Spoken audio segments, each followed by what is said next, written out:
10 WWE stars who hated their own entrance music. Now, I might be weird for saying this. It is what it is. I'm fine with it. But I think about this every time I watch wrestling. You imagine being a wrestler with a theme song you hate with your whole heart and soul and having to hear that theme song over and over and over. Every time you come out, every time you had a televised event, a PLE, a house show, a live show, when you see fans, if you got kids that play 2K25, you hear it then.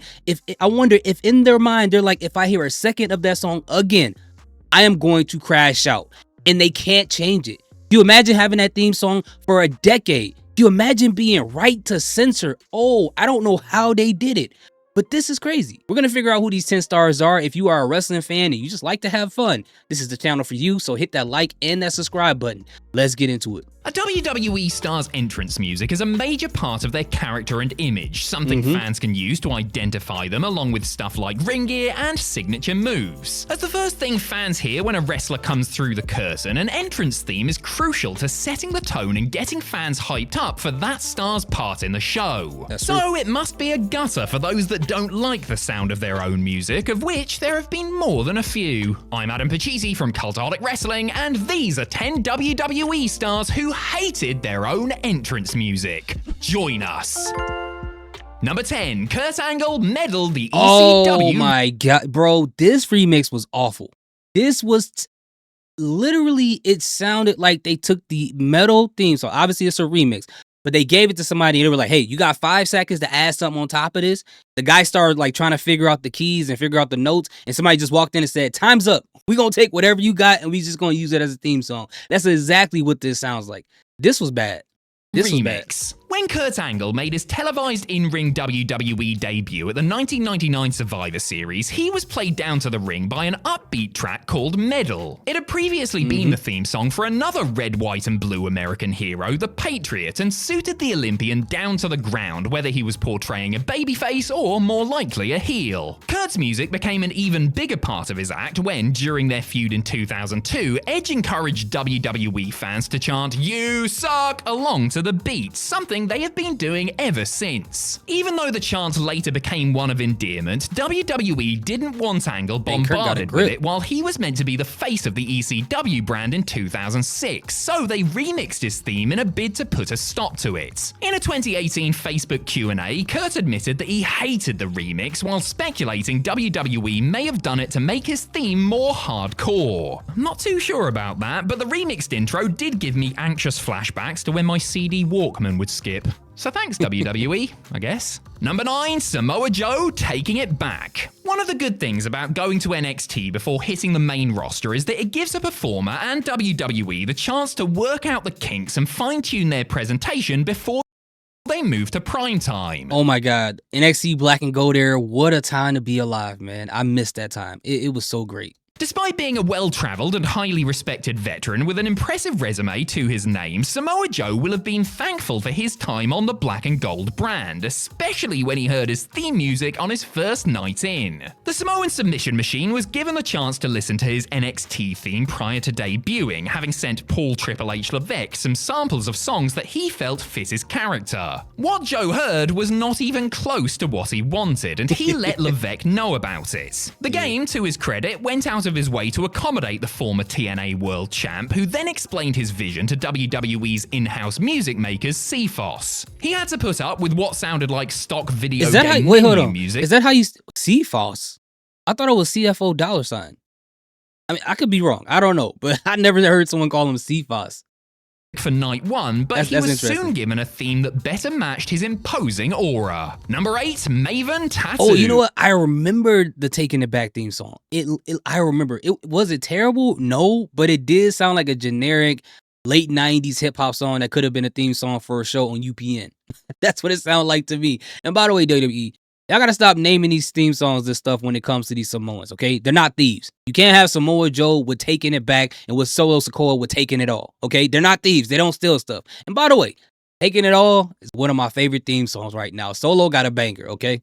Maven must have felt on top of the world, mustn't he? First ever Tough That Enough too was winner, great. career-making Royal Rumble moment with The Undertaker, hardcore champion. And to top it all off, he had entrance music that some established WWE stars were probably pretty jealous of. Hold on a second. What's that, Maven? You positively hated the song Tattoo by the band Mercy Light, despite everyone agreeing it was a stone-cold banger? Maven concedes that he's in the minority when it comes to his theme, noting that people get hot at him when he informs them of his own dislike. For Maven, it comes down to not feeling the song in the same way that he felt other themes, like the iconic ones used by the likes of Taker, The Rock, and D-Generation X. He's gone as far as to say the song would have the opposite effect of psyching him up for a match, as he would be getting himself hyped up backstage when that opening riff would bring him straight back down. Listen, it's a bloody great piece of entrance music, Maven, and if you want to debate that fact with me, please feel free to come on our channel and do so. I mean, seriously, we could really use the Maven YouTube rub.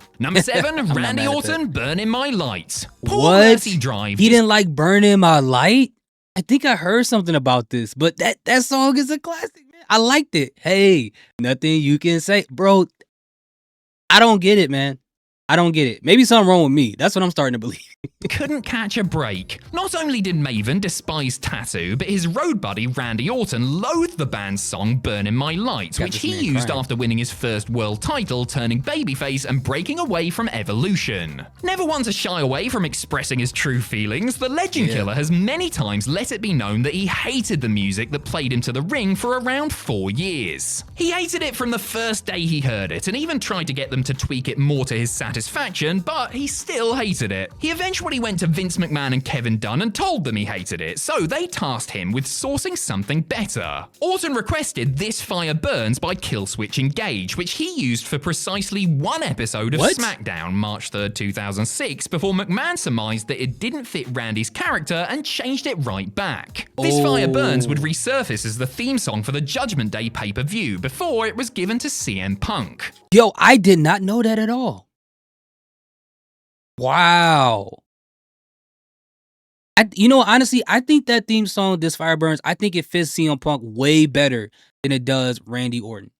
I think it really does, personally. Now, my concern would have been if Randy Orton got that theme song and didn't like it in the next year, what if they threw it away and CM Punk's never got that song? That would have been a crazy alternate reality, but I think it fits CM Punk so great. That song is a classic as well. I love that song. Orton also later confided that, while Voices by Rev Theory suits his character perfectly, he doesn't personally like that song either. Number 6, Caitlyn Lets Go. If you're a famous person like me, one of the things you probably want to avoid doing at all costs is sharing messages that were meant to be private with the world. You know, like that time I DM'd Jet from Gladiators asking if I could buy one of her outfits from the show as long as it hadn't been washed first. Sorry, I mean I was hacked. Yeah, hacked. Okay. Former WWE diva Caitlyn was left a little bit red-faced after accidentally tweeting something that was meant to be sent to one individual via direct message. It read, "To be honest, I don't have any criteria really or a timeline. I just hate the generic music they have for me." And you thought... Listen, guys, if you're young and you're trying to understand how did she accidentally text a tweet, back in the day when Twitter first came out, you did it through text messaging. You were able to tweet that way. So that can happen that way. Now, as far as Caitlyn go, I can understand her theme song sound like it was a generic song that probably was on a radio in GTA like 2 or something like that. Like, that's exactly what it sounded like. Thought it would be. After her gaffe had been pointed out to her, she then tweeted, "Oh snap, you stopped reading my DMs, ha ha ha. I accidentally posted a message meant for a DM. Who are you meant to be DMing, Caitlyn? Jet from Gladiators, because leave her alone." To be fair to Caitlyn, she wasn't wrong. I mean, her song was a load of generic old toss, and it wasn't long after that WWE gave her a new, slightly less awful theme. Number 5, Edge, You Think You Know Me. Like Randy Orton, Edge, or Cope as he's now calling himself. That theme is synonymous with Edge and Christian, though. But I can get where it gets tired. I mean, Metalingus. What am I saying? Metalingus. How did I start having a country accent? Metalingus That's another classic. So I'm not mad that he got that theme at all. Godforsaken reason, has entrance music that the entire arena or stadium knows, loves, and sings along to. Metalingus by Alter Bridge is up there as one of the best pro wrestling entrance songs ever, while the tune Edge used right before that, Alter Rob Bridge is so Zombie's good at Never making Gonna theme Stop, songs. was pretty damn good in its own right too. Yes, the Rated R superstar has been blessed with some belters, but he hasn't liked every song he's been given. Before splitting from Christian, Edge had to make his entrance, typically through the crowd, to the Jim Johnston creation You Think You Know Me. Edge later revealed that he always hated that music, feeling that it didn't fit him and wasn't what he would actually listen to. After going solo, he originally wanted a song by Black Label Society, but WWE had the band Brand New Sin do a sound-alike that didn't make the grade, and so he went with the Rob Zombie track instead. Annoyingly for Edge, when he returned from neck surgery in 2004, the rights to the song had expired, and he was momentarily forced to go back. I do remember that song. I do remember that. Okay. You think it's you early know in the me. morning, y'all. Number 4, MVP. I'm coming. What? WWE went all in on MVP when he debuted on SmackDown. Yo, I really in think there's something wrong with me, bro. I really think there's something wrong with me. I like that theme song. I'm coming. Pause. I can't even sing that song in public now. People just going crazy. Anyway. 6, presenting the cocky Montel Vontavious Porter as an overpampered and overpaid but underperforming athlete who came in amid much fanfare but often failed to live up to the hype. Part of that presentation was his elaborate entrance, which came with a customized inflatable tunnel and pyro, as well as a ballin' entrance theme. The rap song I'm Coming by artist Sick the Shocker fit the MVP character perfectly and helped him walk to the ring with a real swagger. He may have looked confident as he strode down the aisle, but MVP did not like his theme song. As he has noted many times before, the former United States champion wasn't convinced when he first heard it, even if Vince McMahon did an awkward dance while showing it to him. MVP wanted something more boom bap as he was a fan of New York hip hop, but as a newcomer, he didn't really have much say and had to make do. He did, however, grow to like the song, even if WWE changed his theme to Baller's Anthem during his second run. Number 3, that's kind of messed up because he's like, yo, I want a theme song that's like New York boom bap, and they were like, nah, we're gonna give you somebody from the No Limit Soldiers, someone from the down south area. Crazy. That is crazy. Shelton Benjamin set it off. When Shelton Benjamin was drafted from SmackDown to Raw in the 2004 WWE draft, the newly solo star made some changes to go with his new push. Yeah, set it off. He got new gear, started busting out some new moves, and came out to a new, much cooler song called Ain't No Stopping Me. Ain't No Stopping Me. No. Yeah, I like that WWE giving him new, slower remixed version when the gold standard turned heel. When he returned to the company in 2017, however, Shelton, tagging with Chad Don't Call Me Charlie Haas Gable, used a different theme. Produced by CFOS, obviously, Set It Off wasn't outright terrible and had a certain energy to it, but it wasn't the instantly recognizable and catchy music that Benjamin had used during his first WWE run. In a tweet responding to Shane Helms on Twitter, Shelton let it be known that he hated his current entrance music. After enduring it for more than 4 years, the former Intercontinental Champion revealed during an interview with Chris Van Vliet that he had been asking over and over since the day he got back if he could have his old song back. Number 2, Wade Barrett. Set It Off was bad because it just sounded like what if you were like the early 2000s, if you're trying to chase a hit, that's what it sounded like, and it was pretty bad. Days. Were you a fan of WWE star Wade Barrett's theme song, End of Days? Absolutely not. not. I'm afraid I've got some bad news. And I hate the fact that he was in the core with 2 R's. That was so corny.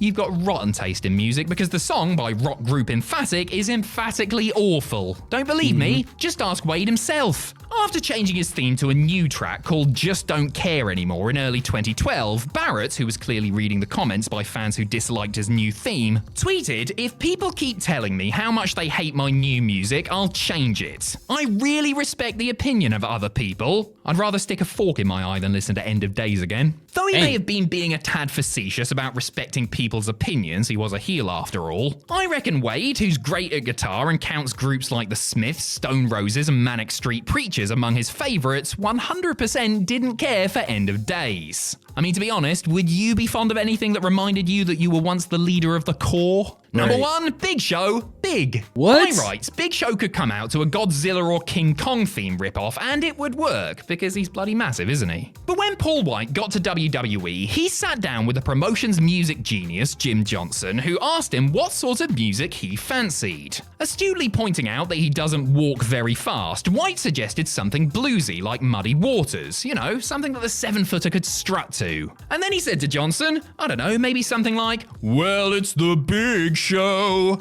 Something like that, Jim. When he heard his new theme, White was gutted to hear that it started with, well, it's the Big Show, and wasn't exactly thrilled to be stuck with variations of that theme for the rest of his WWE career. However, he does realise that it's now an iconic WWE entrance theme, confirmed to him when Mr. Sexy Boy himself, Shawn Michaels, would sing it in the locker room.